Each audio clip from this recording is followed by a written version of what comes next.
Marco, cuéntanos cómo se están sintiendo los efectos del cambio climático en Ecuador actualmente.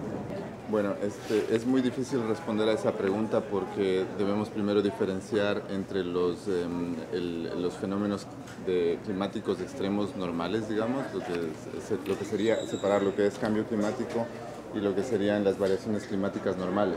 Sin embargo, empezamos a notar algunas anomalías en esas variaciones climáticas normales. Por ejemplo, teníamos periodos muy claros de lluvias y sequías en los Andes ecuatorianos que eran muy marcados. Periodos de lluvia en los meses de abril y octubre como picos y un área de sequía alrededor de junio y julio. Muchos de nuestros agricultores basan sus economías de pequeña escala en agricultura en base al agua de lluvia para sus sembríos.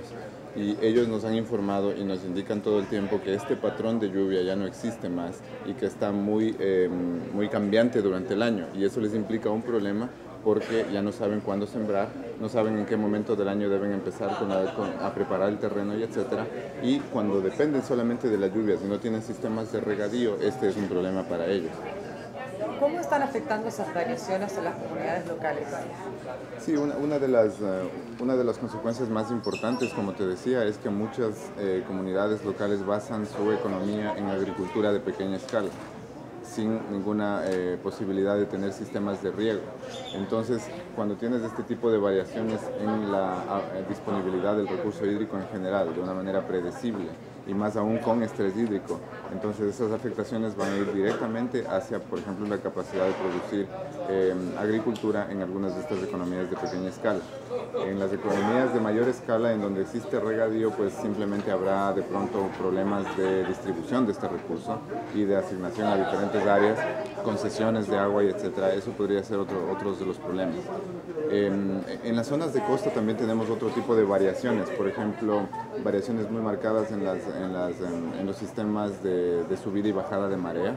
Hay muchos ecosistemas en esas zonas en donde tenemos complejos de humedales, por ejemplo, y ecosistemas de manglares que dependen mucho de las subidas y bajadas de marea y son fuente importante de alimento, por ejemplo, para la seguridad alimentaria de esas comunidades, pero también para el comercio de algunas de esas especies de moluscos, por ejemplo.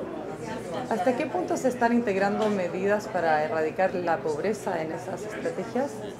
Por ejemplo, nosotros tenemos ya en el Ecuador algunas iniciativas para enfrentar el cambio climático con medidas de adaptación. Por ejemplo, tenemos un proyecto en el Ecuador que se llama, es el proyecto de adaptación al cambio climático a través de una efectiva gobernabilidad del agua. Entonces, de entrada estamos asignando al tema hídrico una fuerza muy importante en términos de adaptación al cambio climático. A través de esta iniciativa lo que nosotros hemos hecho es identificar algunas medidas importantes para la adaptación al cambio climático a través de procesos participativos con la gente. Entonces nos acercamos a las comunidades locales y ellos nos dicen cuáles son los efectos que empiezan a ver del cambio climático y en base a eso nosotros les pedimos que hagan una propuesta de un proyecto para enfrentar ese problema que ellos tienen por el cambio climático. Y a través de este proyecto nosotros estamos asignando recursos para que ellos por su cuenta empiecen a implementar medidas de su propia gestión para enfrentar el cambio climático. Entonces muchas de las medidas que han salido de esa iniciativa, por ejemplo, tienen que ver con medidas que simplemente están encaminadas a reducir la pobreza. Por ejemplo, medidas que tienen que ver con ampliar las posibilidades económicas de acceder a recursos financieros por parte de las familias. Por ejemplo, hay actividades de ecoturismo que ellos han planteado, hay actividades de mejoras productivas a pequeña escala, de diversificación de las pequeñas cadenas productivas que ellos tienen a nivel familiar y esas son medidas de adaptación.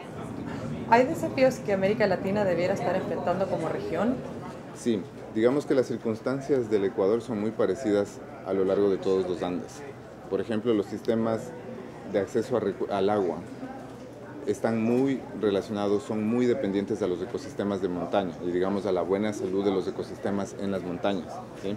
Entonces eso es un tema común, si no a toda la región de Latinoamérica, por lo menos a la región andina, a la región de los Andes, ¿sí? Es un tema importante. Entonces ese es un desafío que debería de alguna manera integrarse entre los diferentes países y trabajar más coordinadamente en este tipo de medidas, en aprender de las lecciones que tienen otros países y así.